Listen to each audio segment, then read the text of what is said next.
Welcome to the deep dive. We sift through the noise, the headlines, all the layers, really, to bring you clarity on stories that have, well, really shaped our world in some way. And today, we're navigating a case that just captivated millions globally. The deeply tragic story of Gabby Petito. It's a story that, isn't just about one person's loss, devastating as that is. It sparked these huge conversations and, remarkably, continues to drive some significant change. So, our mission here in this deep dive is to go beyond just the timeline, the basic facts. We want to explore the powerful societal forces, the dialogues that Gabby's story really pushed into the spotlight, things like her family's incredible, relentless advocacy, and also the very complex, often challenging role the media played. We've pulled together a lot of different sources, news reports, sure, but also foundation statements, academic analysis, some personal reflections to guide you through the most important insights. Exactly. And what Gabby Petito's story really shows us is how one single, utterly devastating event can become this powerful catalyst. It forces us, all of us, to look at bigger societal issues. So we'll be connecting the specific details of her journey, her disappearance, to these broader themes: domestic violence, media representation, that constant search for accountability, and ultimately justice. We're hoping to offer you a kind of multi-layered understanding of what makes this case so incredibly significant. Okay, so let's begin. Let's unpack the story of Gabrielle Venora Petito. She was 22 from Long Island, New York, described by everyone as a truly free spirit, loved art, loved nature. She was an aspiring van life travel vlogger. Her YouTube channel was Nomadic Static and apparently really cherished being the oldest of 6 siblings. In the summer of 2021, she sets out on this big cross-country road trip with her fiance, Brian Laundrie, sharing it all online. It looked, like the dream. It really did. But that dream trip, well, took a very concerning turn pretty early on. August 12, 2021, specifically. They're in Moab, Utah. And a 911 caller reports something startling. They said they saw Laundrie slapping Petito. So police intervene. And the body camera footage, which many people have seen now, it captured Gabby admitting she hit Brian, and Brian admitting he pushed her. But the police, they ultimately classified the whole thing as disorderly conduct. Looking back, that specific event, that classification, it becomes absolutely central to all the later discussions about how law enforcement responds, or maybe should respond, to potential domestic violence, what might have been missed there. Yeah, it almost feels like a missed signal in real time, doesn't it? That phrase, disorderly conduct. It just seems to minimize what now look like pretty clear warning signs, and the timeline, it just gets darker from that point. Well, Gabby's mother gets this text on August 27th, 2021, from Gabby's phone. But she described it as odd. It mentions Stan, her grandfather, in voicemails, and that immediately worried her mother because Gabby didn't usually call him Stan. What's really crucial is that after that text, Gabby's phone basically becomes inoperable, and her social media totally silent, which was completely unlike her. Right. And in the days right after that, that last unsettling message, a really critical piece of the puzzle falls into place. September 1st, 2021, Brian Laundrie shows up back in Florida, alone, driving Gabby's van. And then, according to the investigators, he allegedly starts using her phone, sending those fake texts to her family, trying to make it seem like she was still alive, still okay, basically deliberately misleading them. Which is just chilling. So September 11th, Gabby's mother makes it official, files a missing persons report, the formal search begins. Brian Laundrie, her fiance, the last person seen with her, well, he quickly becomes a person of interest, obviously. But then the story takes another totally unexpected twist. Brian himself disappears, September 17th. That sparks this huge multi-agency search, not just for Gabby anymore, but for him too. It created this kind of dual mystery, intensifying everything. And the tragic discovery came just 2 days after he vanished, September 19th, 2021. Gabby's remains were found near the Bridger-Teton National Forest. The FBI confirmed it was homicide, strangulation. And they estimated her body had been out there exposed for 3 to 4 weeks. Yeah, a horrific discovery. And the investigation then shifted focus dramatically. A federal arrest warrant was issued for Brian Laundrie on September 22nd. Now, interestingly, it wasn't for homicide at that point. It was for use of unauthorized access devices, basically using her debit card with intent to defraud. So it showed he was using her money after she was gone. The search for Brian went on for weeks. It was intense until October 21st, 2021. That's when his partial human remains were found in a Florida swamp, along with his backpack and, crucially, a notebook. His death was later ruled a suicide. Self-inflicted gunshot wound to the head, which brought, a devastating end to that part of the investigation. So with Brian Laundrie deceased, the FBI could eventually formally close the case. What did they ultimately conclude about his role in Gabby's death? Well, on January 21, 2022, the FBI officially closed their investigation, and they definitively named Brian Laundrie as the sole person directly involved in Gabby's death. That conclusion was largely based on something critical they found, a written confession. It was in that notebook recovered near his remains. That notebook became the pivotal piece of evidence. It brought a certain finality to the official side of things anyway. And the confession itself, the contents were, as you said, just chilling. Brian wrote, quote, "I ended her life." Yeah. He then added this sort of desperate attempt at justification, right? Saying, "I thought it was merciful that it is what she wanted, but I see now all the mistakes I made. I panicked. I was in shock." He even claimed Gabby got injured in a fall, was begging for an end to her pain. Which, I should add, Gabby's family lawyer immediately called nonsense, pointing out the conflict with the autopsy findings. Brian also wrote apologies in the notebook to his family, to Gabby's family, saying, "Gabby, I'm sorry. It paints this picture of, I don't know, a desperate attempt to explain the inexplicable, or maybe rationalize it. It's just so hard to square those words with his actions after her death." The FBI found he kept sending fake texts from her phone, right? Used her debit card. He even went camping with his parents while everyone was frantically searching for Gabby. What does that tell us about his mindset, according to the investigation? Well, the official findings certainly point towards a deliberate attempt to cover things up, to evade accountability. Using her phone, her debit card, driving straight back home alone in her van. It all suggests a calculated effort to maintain this facade, keep things looking normal, delay anyone realizing Gabby was missing. And that behavior, understandably, fueled massive public outrage. And it also led, legally, to a civil lawsuit. In March 2022, Gabby's parents sued Brian's parents and their attorney. They sought damages for the immense mental anguish they suffered, alleging deceit, claiming the Laundries knew more than they let on, and helped Brian evade justice. Right, and there was a key moment in that civil case. A Florida judge denied the Laundrie family's attempt to just dismiss the lawsuit entirely. What was the judge's reasoning? Yeah, that was significant. The judge's ruling was pretty direct. The court found that their public statement, the one where they said they hoped Gabby would be found alive, while they allegedly already knew she was deceased, was, quote, particularly callous and cruel. So that ruling allowed the civil case to move forward.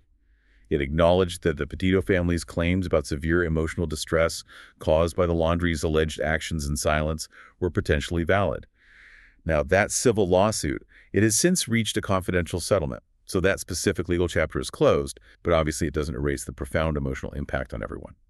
So when we step back and look at all this, what does it really mean for the families, for us watching? Gabby's father, Joe Petito, said something really powerful. He said, "You're never going to get closure over the loss of a child." That just hits hard, doesn't it? Captures the lasting nature of this kind of loss. It absolutely does. And it kind of reframes how we think about closure. Maybe it's not an endpoint you reach, but more like a process. Finding a new way to live with that grief, finding new meaning perhaps. And what we see Gabby's family doing, turning that unimaginable pain into powerful action. It's really a testament to that idea. They've channeled everything into something much bigger than their own personal tragedy. And that's a really important turn in the story, and for our deep dive too. Gabby Petito's personal tragedy, as awful as it was, really did become this catalyst for actual tangible change. Her parents and step-parents started the Gabby Petito Foundation. It has this dual mission, fighting domestic violence and helping find missing persons, especially those who tend to, get less attention. Right. And the foundation's work is really focused on empowering communities, protecting people who are vulnerable. They've launched several key initiatives. There's Gabby's Voice, which is an awareness program, giving communities critical info about recognizing domestic violence, knowing how to respond. Then Gabby's Butterflies. That focuses on making it easier to find help, centralizing access to existing domestic violence prevention programs so resources are easier to locate for people in crisis. And Gabby's Light, which is a blog, it actively highlights domestic violence through survivor stories, giving a platform to voices that often go unheard. And it offers information for families dealing with missing loved ones, too. Very concrete steps. And the impact is already measurable, right? Not just awareness, but real action. Like in 2022, they made that huge $100,000 donation to the National Domestic Violence Hotline. That directly helps more people get help when they need it most. They've also built partnerships with really important organizations, Alliance for Hope International, the Training Institute on Strangulation Prevention, extending their reach and impact. And another really significant outcome, directly linked to Gabby's story, is the Gabby Petito Act that passed in Florida. This law requires law enforcement, when they respond to domestic violence calls, to ask 12 specific, very pointed questions. Things about threats, weapons, firearms, are there kids involved? Gabby's parents firmly believe that if that kind of detailed assessment, a lethality assessment, had been used back in Moab during that traffic stop, it could have flagged the danger, potentially saved Gabby's life. And the foundation isn't stopping there. They're pushing for domestic violence prevention programs in schools, elementary, middle, high school. And also for better, trauma-informed training for first responders, firefighters, EMS, helping them understand the dynamics, why victims might hesitate to speak, how to support them effectively, sensitively. It's incredibly moving when you hear the feedback the foundation gets. Survivors actually reaching out saying, Gabby saved my life. It really drives home the family's belief, their conviction, that Gabby's legacy left a ripple effect on this world that will change things for generations to come for good.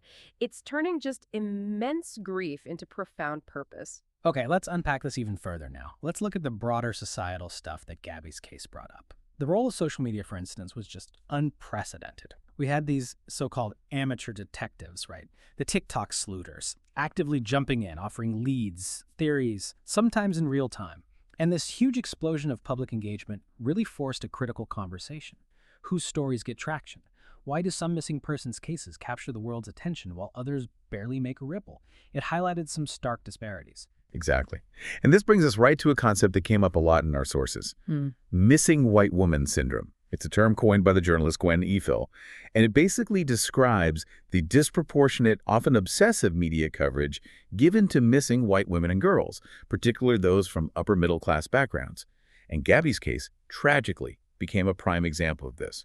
Her profile, young, attractive, white, the whole van life aesthetic, it generated this immense global wave of attention.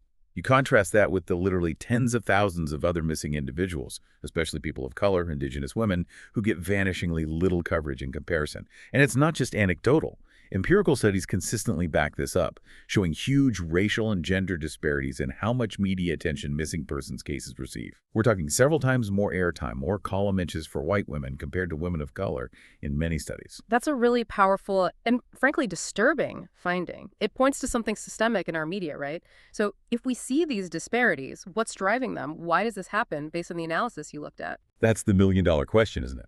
The sources point to a mix of things. Partly, it's institutional patterns within newsrooms themselves, unconscious biases maybe that favor certain kinds of stories or demographics. But it's also about audience reception, how we, as consumers of news, react. Identification plays a role. People often feel more sympathy, more connection to those they perceive as similar to themselves, or those who fit dominant cultural ideals, often pushed by media. Just think about the scale of the global response to Gabby's disappearance. Now compare that to the attention given to, say, a major disaster or mass disappearances in other parts of the world, or even within the U.S. when the person missing doesn't fit that specific profile. These are kind of unconscious shortcuts our brains take, often shaped by societal norms that influence what grabs our attention and what doesn't. It's definitely complex. And while social media, yeah, it has maybe opened up space for some counter narratives. We saw people using it to highlight cases of missing Indigenous women, like the shocking statistic of 710 missing in Wyoming in just one decade, or cases like Jelani Day, who didn't get nearly the same mainstream focus. There are downsides too, right? Questions come up about who actually holds the influence on these platforms, and also the potential for what some sources called profiteering from tragedy. What does that actually look like? Yeah, that's a really tricky side of the online engagement. You might see individuals or accounts creating tons of content, analyzing clues, spinning theories, even starting fundraisers sometimes with zero connection to the family or the official investigation. Now, some of that might genuinely raise awareness, that's true, but the concern kicks in when the main motivation seems to shift from actual advocacy or community support towards maybe personal gain, clicks, followers, or when totally unverified information gets spread like wildfire just because it's sensational. It blurs the lines between reporting, genuine sleuthing, speculation, and outright exploitation. It can turn profound personal grief into a kind of public spectacle, which has really mixed consequences for the investigation and crucially for the grieving families. It also seems to tap into this broader fascination we have with true crime. It's exploded in recent years. Our sources suggest this interest often gets hooked by the unusual, by cases that seem to have clear-cut victims and villains. And maybe for many people, especially if they live in places with lower crime rates, it functions almost like entertainment. There's a certain detachment from the real violence. It maybe fulfills a desire to play detective, solve the puzzle from a safe distance. So given all that, the media intensity, the social media frenzy, the true crime aspect, how do you think it all ultimately impacts the integrity of these investigations? And what about the privacy of the families who are just trying to grieve? So, Gabby Petito's story, it really evolved, didn't it? From this intensely personal, horrific tragedy into something much larger, a powerful call to action.